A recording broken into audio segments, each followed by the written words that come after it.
Hey, I was at Home Depot the other day and I was looking at these. Look at the painfully expensive cost of an electric riding mower. 8 grand plus tax, of course. 8 grand for a 54-inch deck, 80 volt. The Z54i it looked like. Holy cow, dude. And this one's 7,000, and I think they had one that was a little cheaper. Yeah, 6,000.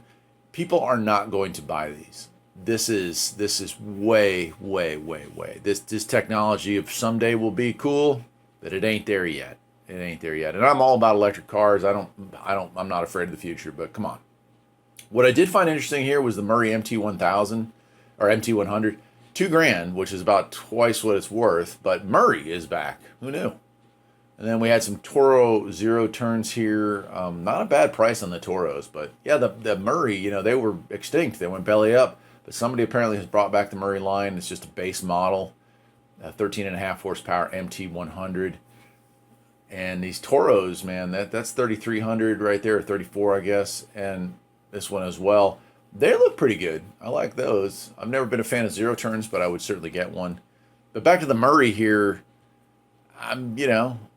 it's got a 13 and a half Briggs. It's electric start. I mean, it's a nice little basic mower, but who remembers in 2020 and 2021? These were $799. The MTD models anyway, which is pretty much must be who bought this. Looks a lot like an MTD to me. I'm happy to see Murray back.